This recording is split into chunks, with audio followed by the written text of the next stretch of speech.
Уважаемые зрители, большая просьба во избежание неловких ситуаций отключите свои мобильные телефоны. Благодарим за понимание.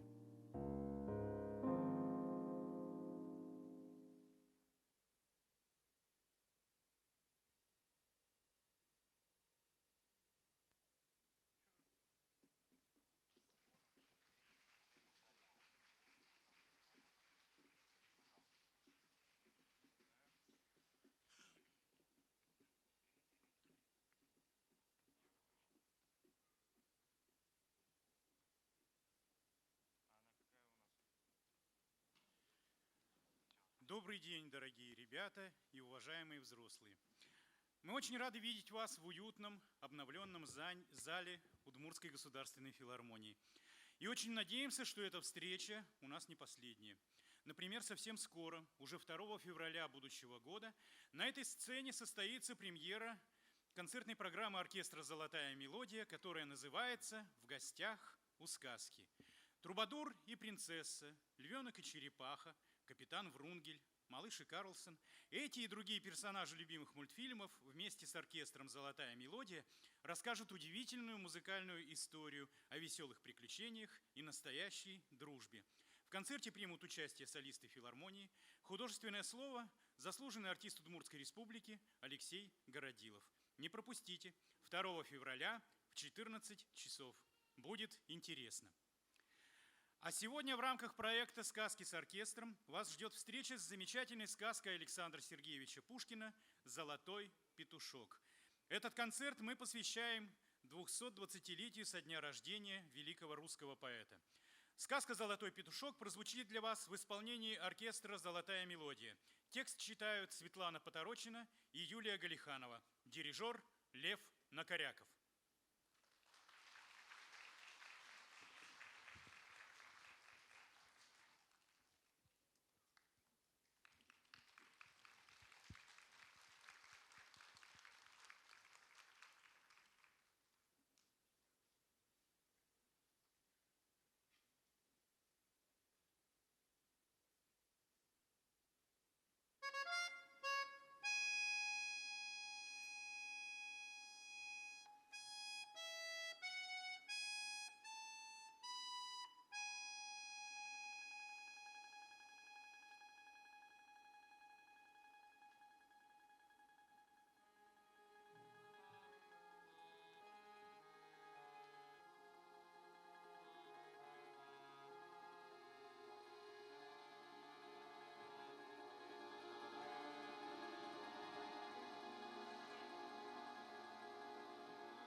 Негде в 39-м царстве, в 30-м государстве жил-был славный царь Дадон.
несчастен он, и соседям то и дело наносил обиды смело.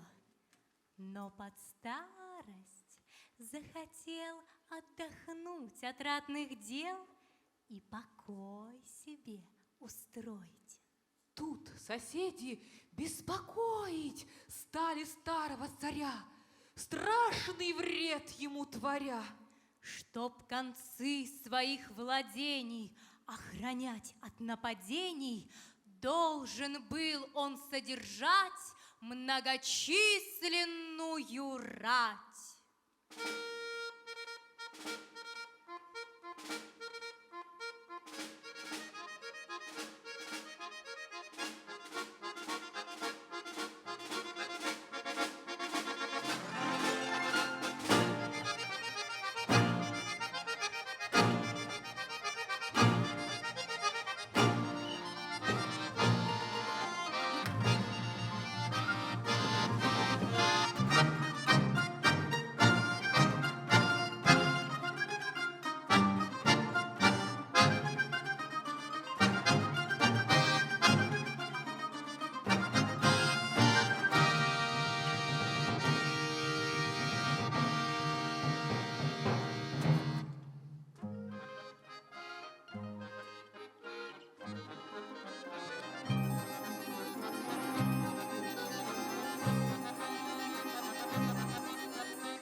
Воеводы не дремали, но никак не успевали.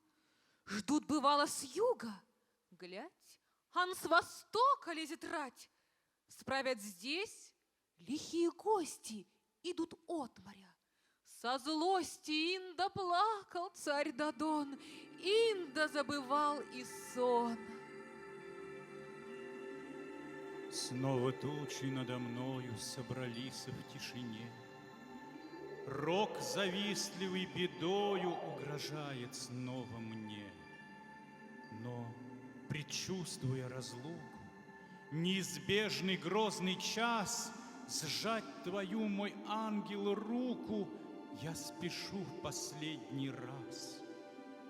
Ангел кроткий, безмятежный, тихо молви мне: прости, опечалься, взор свой нежный подыми или опусти, и твое воспоминание заменит душе моей силу, гордость, упование и отвагу юных дней.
что и жизнь в такой тревоге. Вот он с просьбой о помоге обратился к мудрецу, звездочету и скопцу. Шлет за ним гонца с поклоном. Вот мудрец перед Додоном стал и вынул из мешка золотого петушка.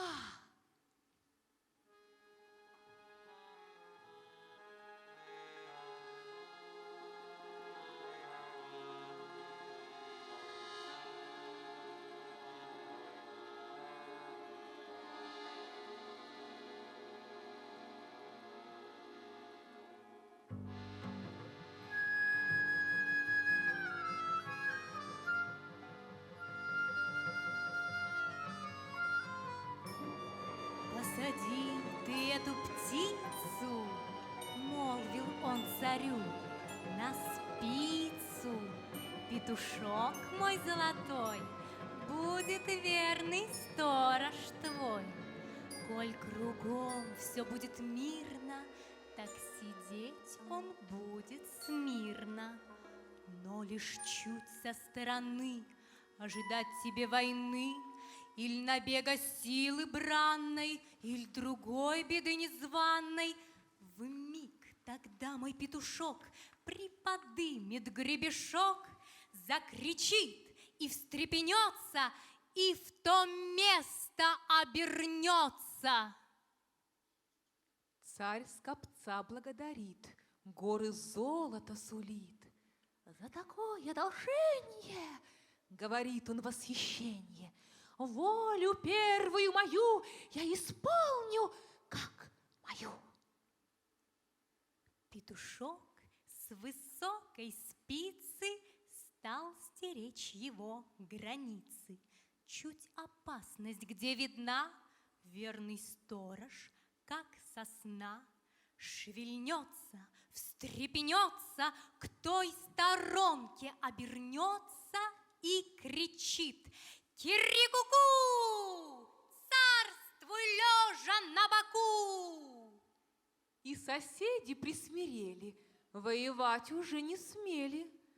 Таково им царь Додон дал отпор со всех сторон.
Видал он дальние страны, по суше, по морю носился. Во дни былые, дни войны на западе, на юге бился, деля добычу и труды с суровым племенем Адена. И перед ним врагов ряды бежали, как морская пена, в час бури к черным берегам.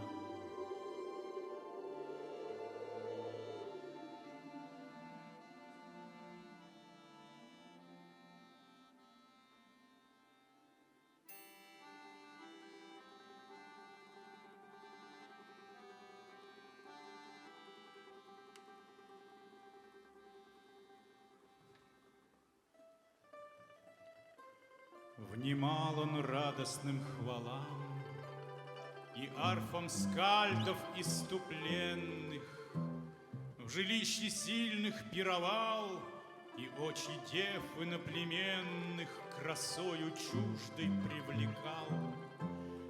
Но сладкий сон не переносит теперь героя в край чужой, в поля, где мчится бурный бой, где меч главы героев косит. Не видит он знакомых скал Кириоландии печальной, ни Альбиона, где искал кровавых сеч и славы дальной. Ему не снится шум валов, он позабыл морские битвы, и пламя яркое костров, и трубный звук, и лай лавитвы. И, пробудясь, трепещет он, глядит окрест, брега в покое, на полусветлый небосклон восходит утро золотое.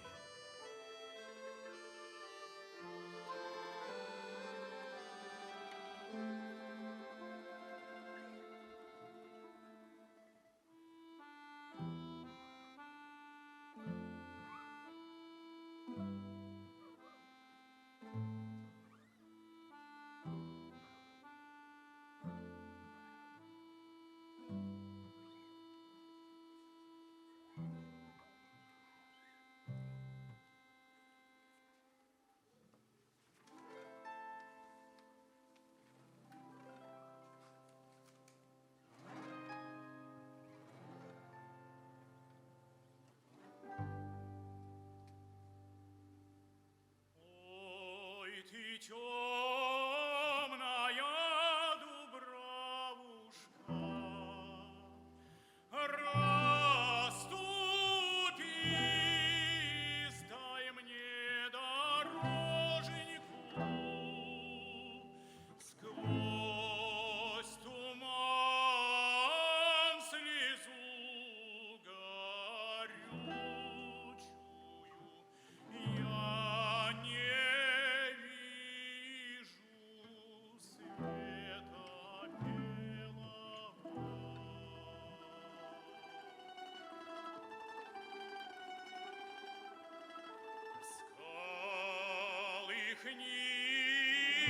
высоты трость дерева, разбуди-ка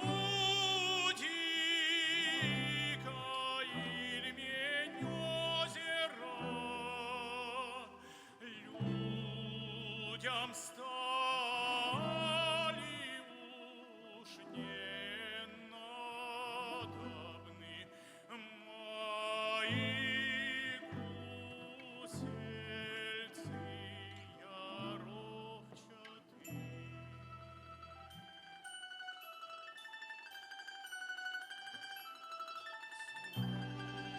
слушай ты, волна зыбучая, ты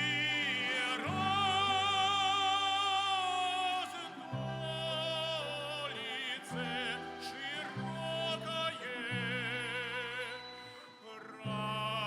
рамою липучесть горькую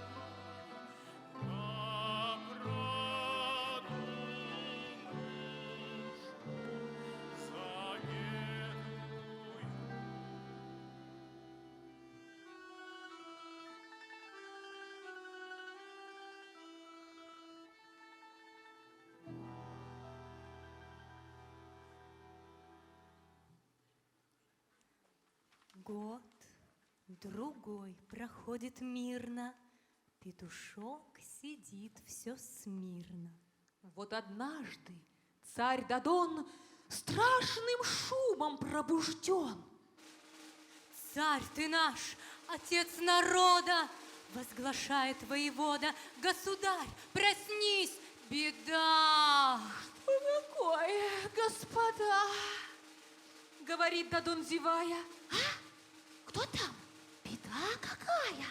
Воевода говорит, петушок опять кричит, страх и шум во всей столице. Царь к окошку, Анна спица видит, бьется петушок, обратившись на восток. Медлить нечего. Скорее, люди на конь! Эй, живее! Царь к востоку войско шлет, старший сын его ведет.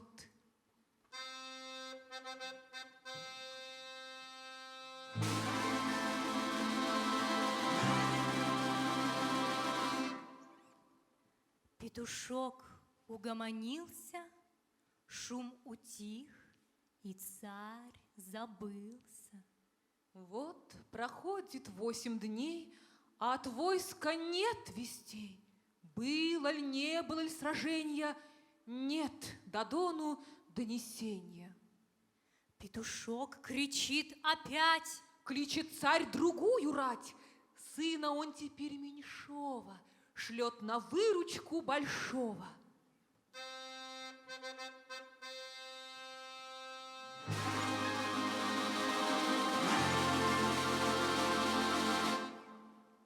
Петушок опять утих. Снова вести нет от них. Снова 8 дней проходят.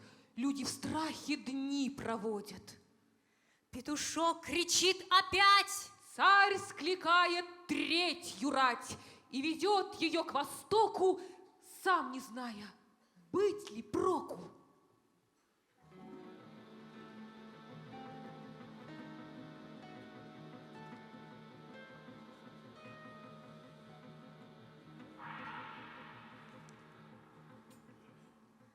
Войска идут день и ночь, им становится невмочь ни побоища, ни стана, ни надгробного кургана не встречает царь Дадон. Что за чудо, мыслит он. Вот 8-й уж день проходит, войско в горы царь приводит, и промеж высоких гор видит шелковый шатер. Все в безмолвии чудесном, в круг шатра, в ущелье тесном рать побитая лежит.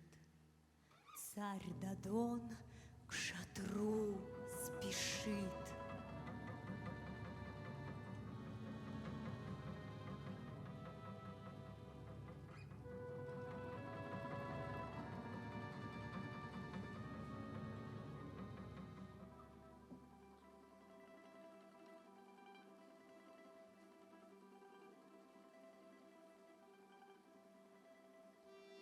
Что за страшная картина! Перед ним его 2 сына, без шеломов и без лад, оба мертвые лежат, меч вонзивший друг во друга. Бродят кони их средь луга по притоптанной траве, по кровавой мураве. Царь завыл: ох, дети, дети, горе мне! Попались в сети оба наших сокола. Горе мне, смерть моя пришла. Все завыли за Дадоном, застонало тяжким стоном глубь долин, и сердце гор потряслося. Вдруг шатер распахнулся, и девица, шамаханская царица, вся сияя, как заря, тихо встретила царя.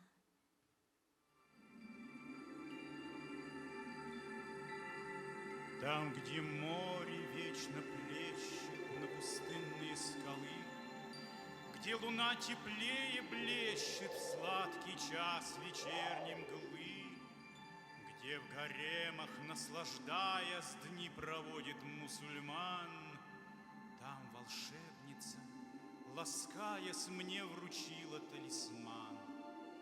И, ласкаясь, говорила: сохрани мой талисман, в нем таинственная сила, он тебе любовью дан. От недуга, от могилы в бурю, в грозный ураган головы твоей, мой милый, не спасет мой талисман.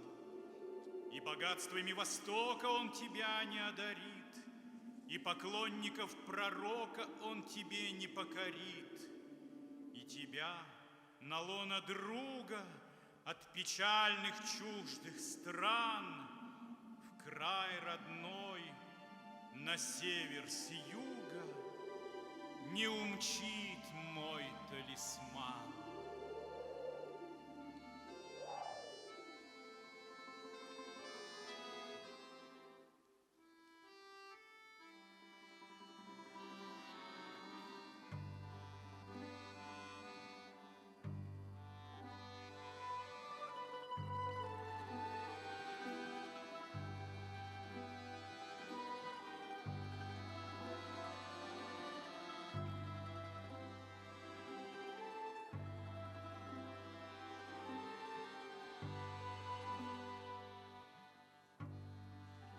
Не счесть алмазов в каменных пещерах, не счесть жемчужин в море полутемном, далекой Индии чудес.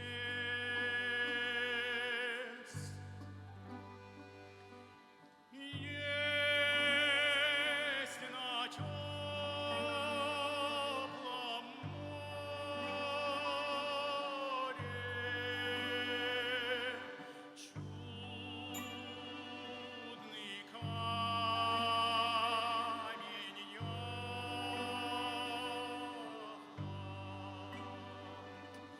На том камне феникс, птица с ликом девы.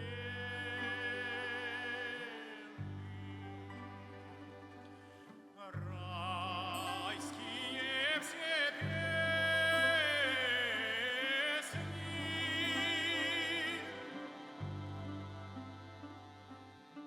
сладко распевает.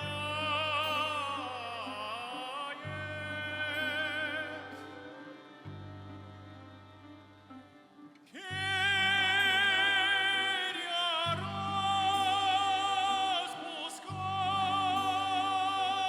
распускает, море закрывает.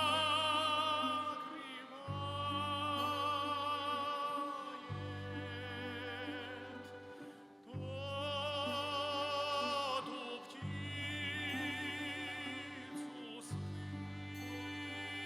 слышит, все позабывает.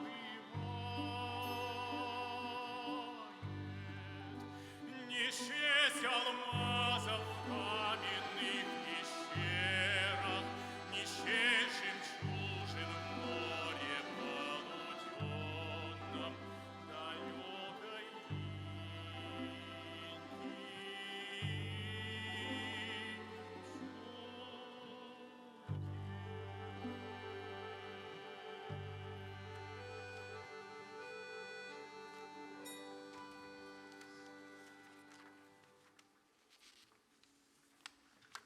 Как пред солнцем птица ночи, царь умолк ей, глядя в очи.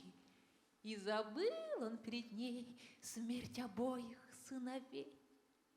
И она перед Додоном улыбнулась и с поклоном его за руку взяла и в шатер свой увела.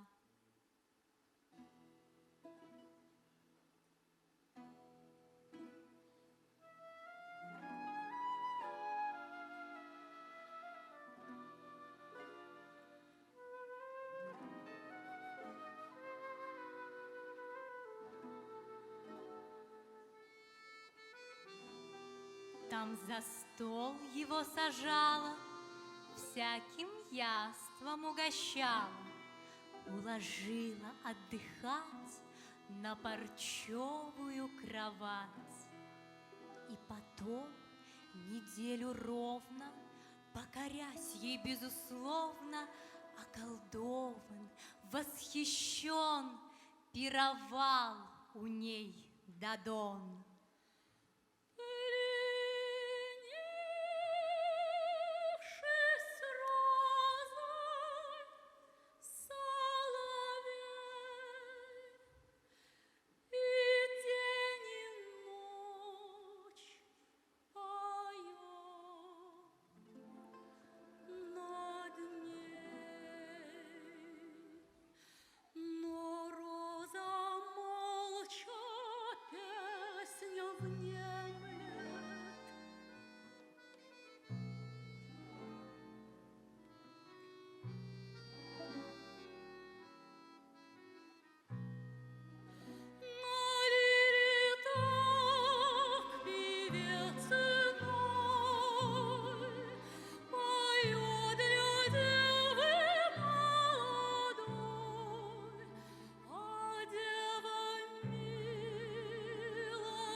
Как сладостно, но, боги, как опасно тебе внимать, твой видеть милый взор, забуду ли улыбку, взор прекрасный и огненный волшебный разговор.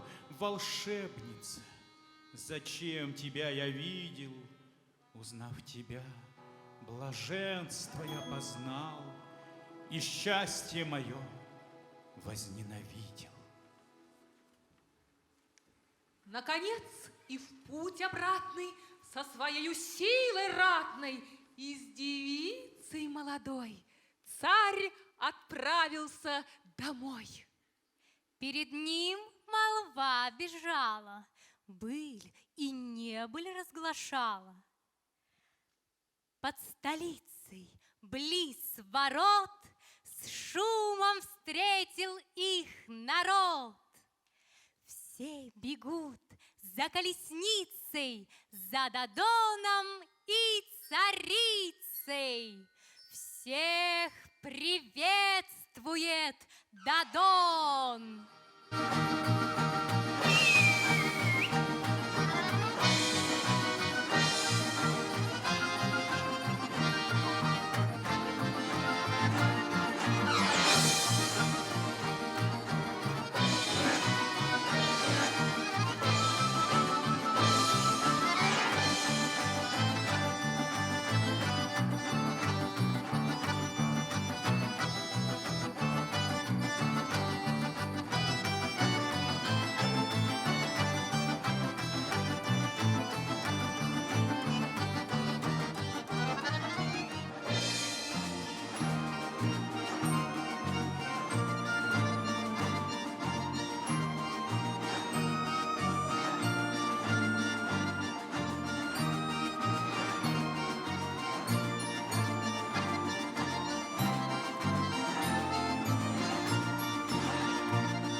увидел он в сорочинской шапке белой, весь как лебедь посиделый, старый друг его, скопец. Здорово, мой отец, молвил царь ему. Что скажешь? Подь поближе. Что прикажешь? Царь, ответствует мудрец, разочтемся, наконец. Помнишь, за мою услугу обещался мне, как другу, волю первую свою ты исполнить, как свою. Подаришь ты мне девицу, шамаханскую царицу. Крайне царь был изумлен. Что ты? Старцу молвил он. Или бес в тебя вернулся, или ты с ума рехнулся? Что ты в голову забрал? Я, конечно, обещал, но всему уже есть граница.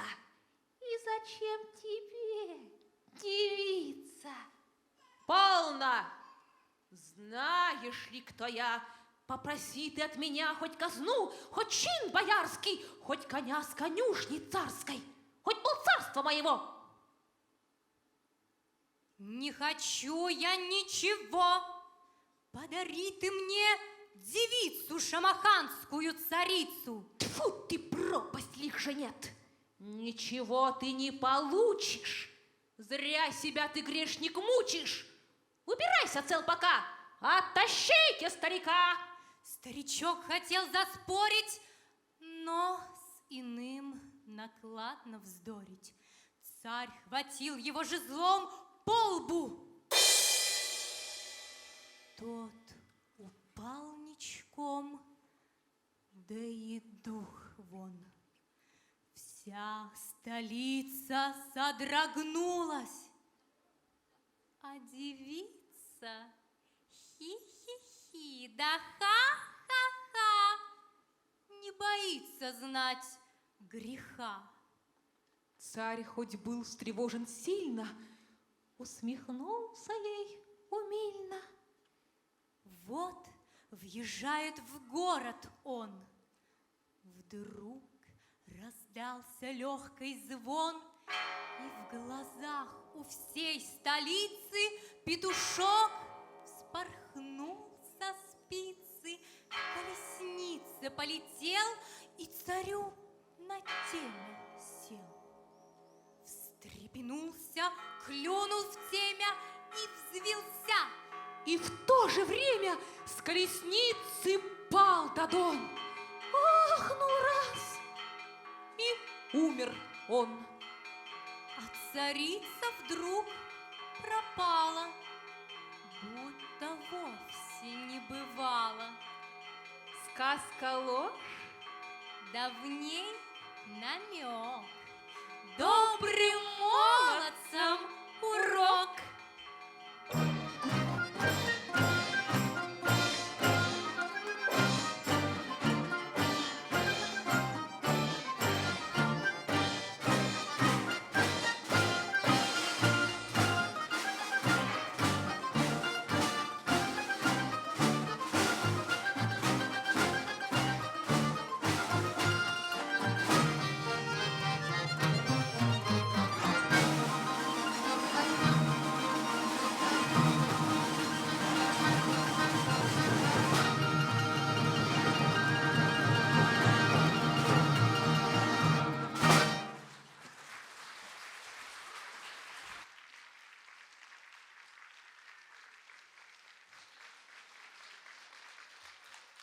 Дорогие друзья, сказку Александра Сергеевича Пушкина «Золотой петушок» для вас спели, сыграли и прочитали Светлана Поторочина, Юлия Галиханова, лауреат международных конкурсов Лилия Третьякова, заслуженный артист Удмуртской республики Алексей Городилов. Лауреат всероссийских и международных конкурсов оркестр «Золотая мелодия». Художественный руководитель и главный дирижер Лев Накоряков.